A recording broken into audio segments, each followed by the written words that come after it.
Este es el segundo video del curso de visualización de datos del Instituto Tecnológico de Costa Rica, específicamente diseño 9.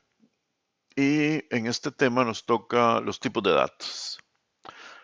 Análisis, digamos, correcto análisis de los tipos de datos es una de las cosas más complejas a la hora de hacer una visualización y también más importantes. Hay muchos modos de clasificar los datos y de acuerdo a cómo se clasifican esos datos, pues se pueden graficar de un modo u otro. Esto que vemos aquí es una clasificación que diríamos que es la de siempre, la cajonera, donde tenemos, por ejemplo, datos categóricos. Los datos categóricos son los datos que en general no están ordenados, no son numéricos, por lo tanto no se pueden restar, no se pueden sumar. Son datos que en última instancia son cualitativos. Tenemos los datos cuantitativos, este sería nuestro segundo, y son por supuesto aquellos que son cantidades, que se pueden sumar, que se pueden restar, etcétera. Dentro de estos datos es importante hacer una definición entre discretos y continuos. Discretos, como ya sabemos, son aquellos datos que no tienen decimales, voy a decirlo así.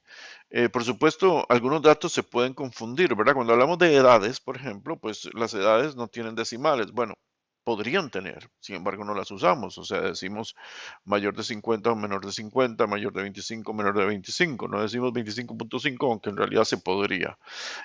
Por ejemplo, las poblaciones son datos discretos porque se supone que un país tiene una cantidad de millones y el otro tiene otra cantidad de millones. Cosas de ese tipo es lo que diferencian la, los datos discretos. Por supuesto, la cantidad de cosas específicas, por ejemplo, cantidad de escuelas en un país, cantidad de aviones. Uno no dice, tiene 25.516.5 escuelas. Así es que eso vendría a ser un dato discreto, ¿verdad? Y los datos continuos son aquellos datos que sí son continuos, como por ejemplo la masa, el peso, la velocidad, el Producto Interno Bruto, cosas de ese tipo. Es importante mantener esta diferencia porque si los datos se van a graficar, la diferencia entre discretos y continuos va a incidir mucho en el modo en que se grafiquen los datos. Finalmente tenemos los datos ordinales que en alguna manera, de alguna manera son datos categóricos, pero que sí se pueden ordenar. Podría ser alfabético, podrían ser los días de la semana, los meses del año, podrían ser alguna clasificación jerárquica, como por ejemplo abuelo, padre, nieto, etcétera. Son datos que sí se pueden ordenar, pero que no se pueden sumar porque no son cantidades como lunes, martes, miércoles y jueves. Esta sería como la clasificación básica, la clasificación típica, la clasificación académica. En el caso de algunas herramientas, la clasificación de los datos es similar y sin embargo algo distinta, porque depende mucho de una interpretación casi que muy particular, que pueda tener una herramienta, que pueda tener un usuario o que, o que pueda tener un diseñador. Por ejemplo, aquí vemos una clasificación en Tableau, donde en primera instancia tenemos dimensiones y estas dimensiones serían los datos categóricos. O sea, aquellos datos tipo etiqueta que no se pueden ni sumar ni restar, cosas de ese tipo. Y por otro lado tendríamos las medidas, que son los datos numéricos, aquellos, digamos, más normales que son cantidades y que sí se pueden hacer operaciones matemáticas. Sin embargo, ambos tipos de datos están divididos en discretos y continuos. Por supuesto, uno pensaría, bueno, y aquí yo tengo dos preguntas básicas. ¿Cómo es un dato categórico continuo? Herramientas como Tableau son capaces de poner un dato categórico continuo en una secuencia, por ejemplo en el eje X, y poner, por decir algo, los meses del año, o poner alfabéticamente los nombres de los países, o poner cosas que por definición no son medidas, no son datos, no son números, los puede poner en una lista. Por otro lado, eh, también puede hacer lo mismo con la otra cara de la moneda y es como hacer discretos los datos continuos, ¿verdad? Los datos de medida, los datos numéricos. Pues eso se hace cuando generalmente se trabaja con rangos, ¿no? Como por ejemplo por edades, que no podría decir entre los 30 y los 40, entre los 40 y los 50. O por ejemplo por rangos de tiempo. Por ejemplo, años, por ejemplo, siglos. Esto sería como hacer discretos datos continuos. En realidad la idea aquí es cuál es el tipo de gráfico que queremos hacer, ¿verdad? Porque los gráficos que tienen que ver con datos continuos pues son más como líneas, mientras que los gráficos que tienen que ver con datos discretos son más como situaciones específicas, como barras o como zonas o cosas de ese tipo. Entonces, la clasificación de los datos y en realidad el modo en que uno vea los datos, en que el diseñador decida definir cómo va a usar el dato, influye pues muchísimo en el modo en que lo quiera visualizar. O dicho de otro modo, según como uno quiera visualizar un dato, pues ese dato se convierte en el tipo de dato, por ejemplo, discreto o continuo, dimensión o medida que se desee. En este caso, por ejemplo, el azul y el verde, que son esos colores que están ahí, son los colores ya definidos por Tableau para entender que es un dato discreto y que es un dato continuo, lo cual es interesante de saber porque podría ayudar en caso de que estemos usando esta herramienta o alguna herramienta parecida. Así que en general los datos se podrían clasificar en cuatro categorías, que vendría a ser la permuta entre dimensiones y medidas y continuos y discretos. Y como ven, pues las dimensiones pues continuas generalmente son fechas porque son dimensiones, no medidas. Las categorías son discretas, como podría ser, no sé, los países, que son categorías, ¿verdad? Porque no se pueden ordenar a menos que sean basados en alguna medida.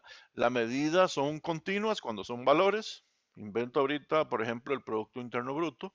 O las medidas se convierten en discretas cuando se usan rangos, como por ejemplo los siglos. Por ejemplo, el siglo XVIII, el XIX, el XX son rangos, a pesar de que el tiempo, por definición, sería continuo. Con este enfoque se van a ir especificando cuáles tipos de datos son más útiles o son más fáciles o son más, digamos, maleables para ser producidos en qué tipos de datos, para ser visualizados en qué tipos de datos. Así es que, por ejemplo, empecemos con los discretos. Los discretos son como los más abstractos, podría decir uno, a la hora de hacer una visualización. Por ejemplo, vean este caso que es discreto, que son ciudades, discreto, que son las coordenadas de esas ciudades, y la cantidad de habitantes, que depende del gráfico, también se considera discreta, por cuanto la cantidad de habitantes vendría a ser como un atributo de la ciudad. Es decir, si bien uno podría poner una línea continua, invento de 1 millón a 20 millones, no sería lógico. Uno diría, si en Tokio hay 28 millones, pues eso es un atributo de la ciudad de Tokio, y si en Nueva York solo hay 20, pues es un atributo de la ciudad de Nueva York. Pues así termina uno con un gráfico como este, que prácticamente desde el punto de vista taxonómico todo es discreto. Las ciudades, las coordenadas, por cuanto las coordenadas son atributos de esas ciudades, y también se tratan como discretas, a pesar de que podrían decir que es continuas, y la cantidad de habitantes por ciudad. Así que este es un caso típico. El otro caso, bueno, no, aquí empezamos un poquito con la idea de cómo vienen esos datos, porque siempre es bueno que ustedes se vayan haciendo una idea de cómo vienen los datos. Cómo vienen los datos es prácticamente la base del trabajo. Por ejemplo, lo que vemos aquí a la izquierda es un JSON. Un JSON es un típico formato de estructura de datos que se usa en JavaScript, que se usa en toda la tecnología web. Y como ustedes ven, generalmente empieza con un corchete, después empieza con un paréntesis cuadrado, y a partir de ahí hay una lista. Y esta es la lista de las diferentes muestras. Muestras se llama a cada uno de estos grupos de datos, que en última instancia son ciudades, por ejemplo, en este caso, ¿verdad? Ustedes ven, por ejemplo, a Tokio, tiene la latitud, tiene la longitud, tiene el país, tiene generalmente el ISO o las tres iniciales del país que se usan internacionalmente, tiene la población, hay 35 millones y algo, y tiene el ID. Esto, cuando viene en JSON, viene así, pero podría venir en CSV. CSV es un formato muy estándar. Podríamos decir que es una especie de Excel súper simple, que es comma separate value, o sea, valores separados por comas. Y entonces puede venir un CSV donde, por ejemplo, aquí ven México y después dice México City, y después dice el país, y después dice la cantidad. Por supuesto, podría ser que uno tenga varios CSVs en lugar de un JSON con todo, y entonces la latitud y la longitud debería ir a buscarse a otra tabla. y uno tendría que hacer un merge entre las dos tablas que le llamamos un parsing.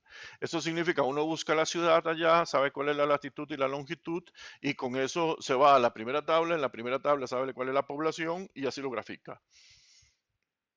Se puede hacer dentro de la herramienta específica, digamos que usted está dentro de Exploratory o usted está dentro de Tableau y lo hace así, o se puede hacer desde afuera, ya sea que ustedes hagan el trabajo, por ejemplo, en Excel, o que hagan un script, dependiendo de cuántos sean los datos. Digamos, en el gráfico anterior estaban graficadas unas 20 ciudades, lo cual significa que uno en una media hora ya tiene eso listo en Excel, mientras que si ustedes entran trabajando 100,000 datos, pues entonces va a ser necesario que hagamos un script y que trabajemos ya sea, por ejemplo, en JavaScript, o sea en Java, o sea en Processing, o en lo que sea, para que las tablas se hagan match. O dentro de la misma aplicación, como les estaba diciendo anteriormente.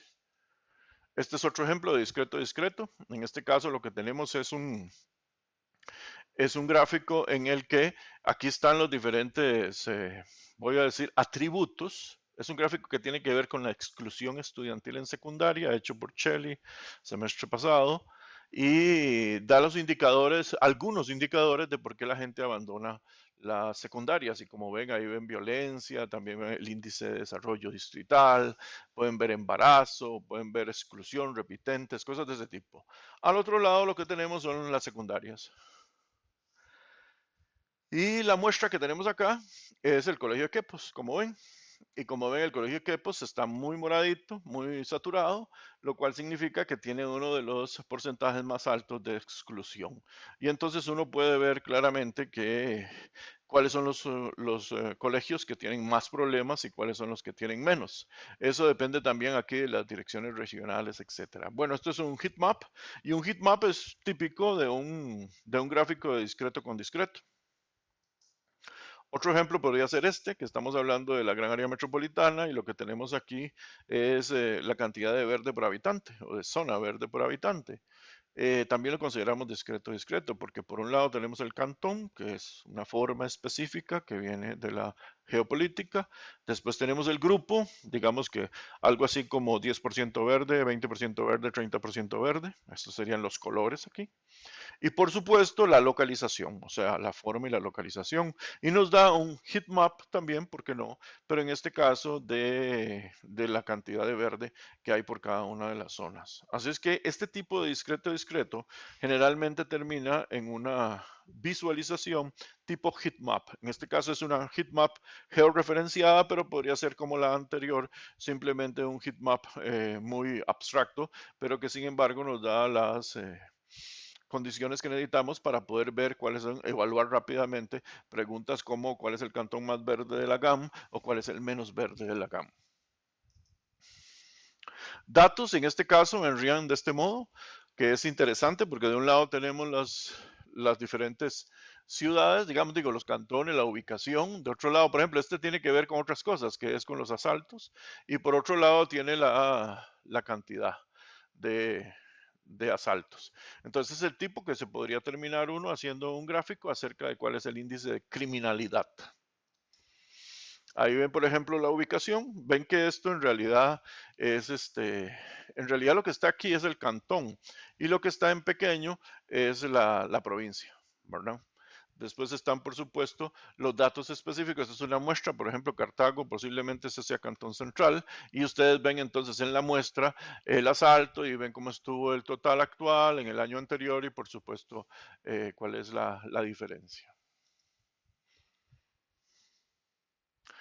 Por supuesto, hay más combinaciones de datos. Digamos que tenemos discreto más continuo que termina en un time series, o sea, en una línea de tiempo. En este caso, por ejemplo, el discreto es el país. Yo les decía, los países funcionan como discretos por cuanto son etiquetas, son atributos de un espacio, de un área que tiene un nombre.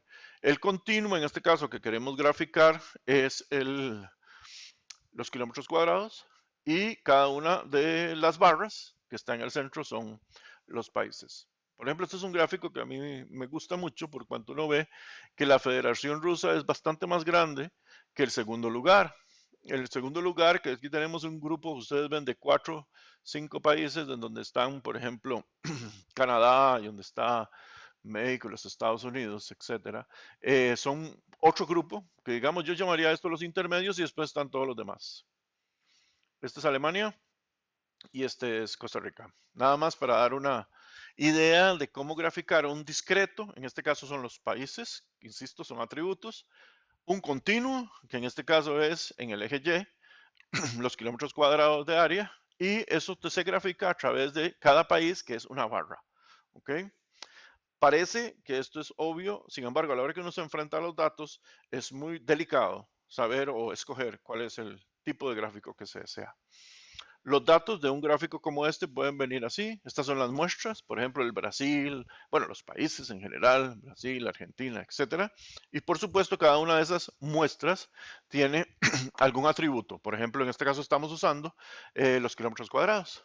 A la par ustedes ven la población y al otro lado, al lado izquierdo de los kilómetros cuadrados, están el ISO, o sea, el identificador de 3 letras de cada país. Como ustedes ven, este es un modo de graficar ese dato, se pudo haber graficado a través de la población, por ejemplo, que sería también interesante. Continuemos con continuo. En este caso, lo que tenemos por un lado son años y por el otro lado son dólares y los países son líneas. Lo que ven aquí es el modo en que creció el Producto Interno Bruto de los países desde 1960 hasta el 2017. Es muy interesante, hay cosas muy interesantes cuando uno hace ese tipo de datos. Estos son gráficos hechos por mí. Como ustedes ven, por ejemplo, esta es la Comunidad Económica Europea y ustedes pueden ver los problemas que tuvo la económica europea. Iba subiendo excelentemente, de hecho mejor que nadie, hasta que empezaron los problemas de división y los enredos y el Brexit y el racismo, y entonces empezó todo este problema y ahora bajó por mucho. Había superado a los Estados Unidos hace mucho tiempo, como ven aquí. Ya había, qué sé yo, en 2005, 2006 ya había superado, y sin embargo después cayó a un límite en el que los Estados Unidos, que es esta línea acá, lo superó. La línea de China, como ven, es una línea bastante continua con una pendiente muy empinada, una pendiente superior a la de los Estados Unidos, pero no superior a la que tenía la Comunidad Económica Europea antes de los problemas. Aquí un país en específico, por ejemplo, esta es la República Federal Alemana. Continuo, países. Los países son las líneas, el continuo son los años. Vean que este continuo de años, si ustedes pueden verlo en función de los puntos, es en realidad trabajado como un discreto, ¿verdad? Es un continuo por cuanto el tiempo es un continuo, pero aquí en el gráfico trabaja como un discreto por cuanto nosotros no tenemos el valor día a día o mes a mes o hora a hora, lo que tenemos es el valor por año. Datos como estos pueden venir así, y este es un dato interesante o un modo interesante. Por un lado, claro, tenemos los diferentes países, lo cual es básico, estas son las muestras, pero por otro lado tenemos los años. Y los años pueden venir así como los ven aquí, que es una serie de años en un país y todos, algunos pueden faltar, casi siempre los datos, hay datos que no están porque en ese momento los países no reportaron o por cualquier otra razón. Entonces esas son todas cosas con las que se puede trabajar. Todos estos son los años y ahí van para allá, hasta el 2017, ¿verdad? Y entonces es un modo de trabajarlos, en el sentido de que por un lado tengo los países y por otro lado tengo los años. Otro tipo de trabajarlos que también viene, si ustedes los buscan, pueden venir, por ejemplo, aquí. Digamos aquí que ustedes tienen, por decir algún país, y entonces tienen los años para abajo, como los ven. Y aquí tienen, en este caso, es población. Ven, entonces es interesante que estos mismos datos, o sea, un dato en una serie de tiempo puede venir con los años hacia la derecha o puede venir con los años hacia abajo. Y por supuesto el tratamiento a la hora de manejarlo, ya sea en una herramienta enlatada o a través de una programación, pues va a ser distinto de acuerdo a cómo vengan los datos. Y a veces uno transmuta de un lado a otro porque queda más cómodo según la herramienta que esté usted usando. Esas son las muestras, pero en este caso cada muestra tiene que ver con un año, como ven. Mientras que antes, cada muestra tenía que ver con un país y todos los demás de todos los años juntos. Aquí no. Es mucho más profunda esta lista, pero mucho menos ancha. Ya les dije, estas son las poblaciones. Expectativas de vida. Este vendría a ser un continuo, que son los años. Después tenía que haber un continuo, que son la cantidad de años. En este caso, que la gente logra vivir. Y por otro lado están las líneas, que son los países. Este es un gráfico de las expectativas de vida de la mayoría de los países. Como ven, en los últimos, de los años 60 acá, los últimos 80 años por ahí. Y vemos muy interesantes. Lo primero que vemos es que definitivamente hay un crecimiento en las expectativas de vida de prácticamente toda la sociedad, toda la humanidad, que es un gráfico muy coherente con lo que piensan mucha gente, los del que llamamos el optimismo racionalista, y es que en realidad las cosas no están tan mal como la gente piensa. Como ven, todos los países, incluyendo los más pobres, están subiendo sus expectativas de vida. Algunos casos interesantísimos, por ejemplo, esto es la guerra en Ruanda, en los años 90. Esta que ven aquí de la guerra de Vietnam, o sea, esto es que las expectativas de vida de los vietnamitas cayeron toda esta cantidad de años durante la guerra, y este último acá es la guerra de Siria, de la cual todavía esta pobre gente no ha salido. Así es que un gráfico como este te dice mucho de la realidad. Como ven, es un gráfico que trabaja con un continuo, comillas, que en este caso son los años, con un continuo sin duda que es la cantidad de años que dura la gente o que está viviendo, que tiene expectativas de vida, y cada una de las líneas es un país. Por ejemplo, hablamos de continuos, por ejemplo, en este caso serían días, el otro continuo sería intensidad, y lo que estamos viendo aquí son sismos. Entonces, ¿qué tenemos aquí? Todos estos son diferentes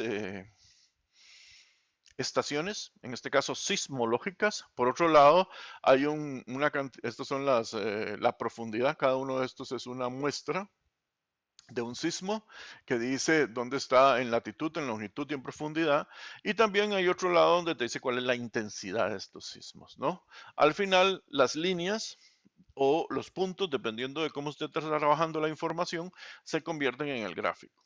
Veamos.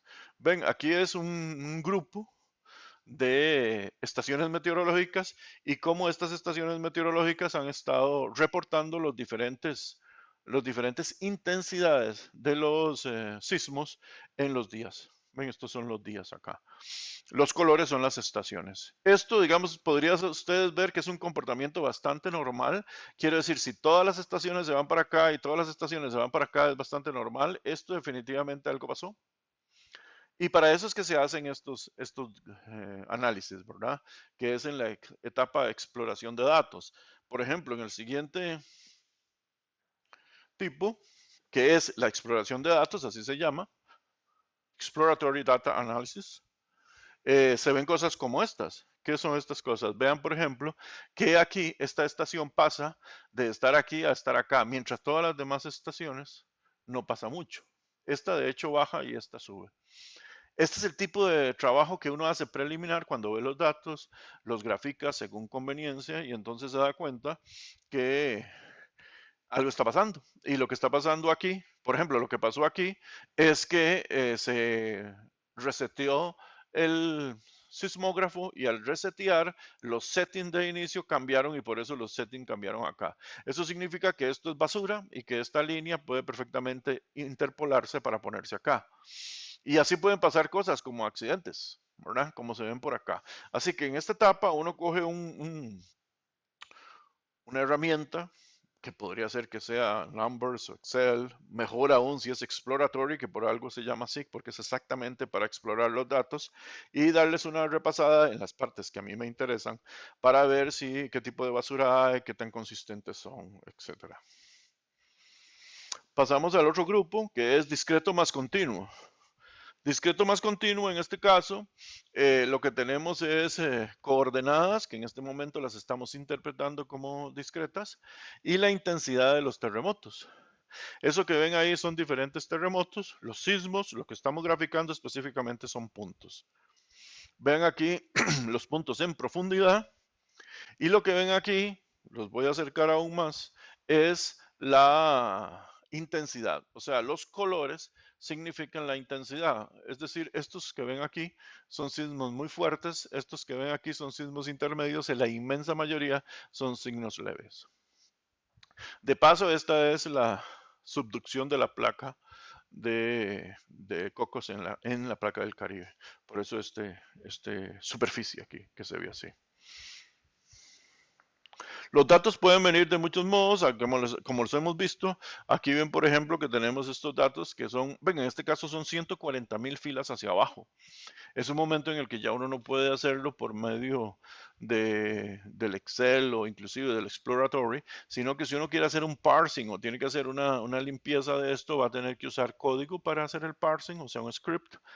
Y después, en función de esa limpieza, ya puedo usar algo como Exploratory para ver si todos los datos están bien o si de pronto algún terremoto es muy, muy fuerte. Por ejemplo, si aparece un terremoto que tiene una profundidad de 800 metros, 800 kilómetros, perdón, uno ya sabe que eso no es cierto porque en un sitio como en Costa Rica la máxima profundidad es 200 kilómetros. Después de eso es líquido. Así es que uno, por medio de eso y algún, como ven, conocimiento del entorno, pues uno sabe si los datos se están comportando como deberían comportarse. En este caso, las muestras son terremotos, y ese es un terremoto que ocurrió el 2 de qué? Abril de 1984, longitud, latitud, profundidad y magnitud. ¿Lo ven? Esas son las muestras, y las muestras van para abajo. Longitud, latitud y profundidad, y por supuesto la magnitud, o sea, la escala Richter. Veamos otro ejemplo que son cambiando el tipo de datos, lo que son redes. Las redes son muy interesantes, se usan muchísimo porque hoy son muy populares, específicamente para todo lo que es social media. Y las redes en realidad ustedes tienen que entender de que funcionan con nodos. Discreto, continuo. O sea, discreto son personas. ¿Ok? Cada una de las personas. Por decir algo, estamos hablando aquí de mensajes. Continuo son los mensajes, o sea que hay un montón de mensajes, un número de mensajes, y después los mensajes mismos son las líneas. Imaginemos esto como si fuera un grafo, así es como se modela esto desde el punto de vista de visualización de datos. Hay unos nodos, llamamos así, imagínense que son personas, y esas personas pues se comunican entre ellas. Entonces, por decirlo así, en un específico lapso de tiempo, la persona D le mandó 25 mensajes a la persona G, pero la persona G le mandó 30 mensajes a la persona E en ese lapso de tiempo. Digamos que ustedes piensan que esto es, no sé, una semana. Entonces, aquí tenemos dos tipos de elementos. Por un lado están las personas, que en este caso llamamos nodos, y por otro lado están los arcos, o sea, la cantidad de mensajes. Estos arcos en este caso están ponderados. Se dice cuántos hubo en una cantidad de tiempo específica. Y los datos se ven así. Ven, estos son, por ejemplo, una, digamos, típica tabla donde están los nodos, está el ID del nodo y en este caso el nombre, como ven, pueden ser personas simplemente, y después están los ejes o los lazos entre uno y otro, en última instancia, los mensajes. Y entonces está, por supuesto, de cuál es de quién a quién va el mensaje, más o menos algo digamos, en este caso el subject, se podría tener también el mensaje y otras cosas, como por ejemplo, qué tan largo fue, cuándo fue, cosas de ese tipo. Este es el tipo de datos que se usa para hacer mucho de inteligencia de negocios. Por ejemplo, aquí ven datos parecidos a esos. En este caso tenemos, es un gráfico hecho por mí, en este caso son los reglamentos que tiene el tecnológico y en este caso los temas. Y entonces cada uno de estos temas, usted ve qué tan relacionado está. Esto es lo que llamamos un diagrama de cuerdas o un short diagram. A veces le decimos circus y es porque hay un gráfico famoso que se llama Circus que se usa esto para bioinformática. Ven, por ejemplo, aquí el Departamento de Servicios Generales aparece en este y este eh, reglamento. O sea que este gráfico le muestra cómo dos grupos, en este caso son dos grupos completamente distintos de datos y cómo se relacionan entre ellos, quién está conectado con quién. Ven que esto podría decir yo que es un modo de simular y esto sucede muchísimo con los datos, que yo podría decir, bueno, de este lado tengo, invento los costarricenses y de este lado tengo un grupo franceses y lo que tengo en conexión son los mensajes que los costarricenses le mandaron a los franceses en un lapso de tiempo específico. Como ven, la estructura de los datos, digamos en este caso es un grupo contra el otro, se mantiene muy estable y en realidad las categorías que estén detrás solo son algún tipo de interpretación del dominio. Lo importante aquí es que uno se dé cuenta cuáles son las herramientas que me sirven más para un tipo de categoría o para otro. Por ejemplo, si esto fueran mensajes, pues aquí vemos que estos de aquí que son más largos son gente que mandó más mensajes y estos de aquí son gente que mandó menos mensajes. En el dominio real de lo que están viendo significa que estos tópicos de aquí son tópicos que tienen muchísimas más apariciones en muchos más reglamentos y estos son tópicos menos populares. Este también muy interesante porque es también, este es específicamente la graficación de mensajes en modo de mapa geográfico. Cada uno de los países es una persona, la, la pertenencia, la cercanía que tiene un país con otro es qué tantos mensajes se mandaron y cuando uno analiza también se pueden ver los mensajes en sí mismos. Esto fue para el caso Unruh en Estados Unidos y funcionó bastante bien al encontrar cuáles son las personas que tienen más importancia en el tema que se está buscando. ¿Ven? Así es que hay muchos modos de trabajar con eso. Es un modo interesante. En este caso son personas, como habíamos hablado, mensajes y mensajes de la cantidad de mensajes. Por eso al ser la cantidad de mensajes es interpretado como un continuo y las personas se convierten en estas zonas o países. El más difícil de los datos y tal vez más interesante son los datos no estructurados. Los datos no estructurados son datos que simplemente se ponen. Por ejemplo, vamos a ver, aquí creo que estábamos hablando de, sí, de un debate presidencial y esto es un Steam Graph. Este en realidad lo que hace es ver cuántas veces, por ejemplo, una clave, por ejemplo, en este caso, lo azul fuerte es en este caso el precandidato Araya, esto era para el 2014, otro será otro precandidato y el otro. Y conforme pasa el tiempo es cuántos tweets hablaban de él, cuántos tweets hablaban de este y cuántos tweets hablaban de este. Esto es para investigar, cosa que es compleja, de quién se hablaba mal, de quién se hablaba bien, de quién se hablaba más, de quién se hablaba menos, cosas de ese tipo. Este es el límite, digo, el timeline, literalmente el tiempo que dura el debate. Como ven, empezó aquí como a las 6 de la tarde y terminó allá como a las 10:30. Y ese es el tiempo y esto es lo que ven es las menciones dentro de el lapso de tiempo que está graficado de los tweets. Aquí va por temas, no por candidato. Y entonces aquí ven temas específicos como nosotros representamos un equilibrio, dijo aquí Araya, y entonces se ve aquí los tweets que tienen que ver con ese tema. Los datos no estructurados son de los peores. Lo que ven ahí, por ejemplo, es una base de datos de este tipo. En este caso podrían ser simplemente mensajes o podrían ser, por ejemplo, comentarios, podrían ser artículos. Y lo que hace uno es buscar ciertas palabras claves o ciertos grupos de palabras claves para poder graficar algo de la inteligencia.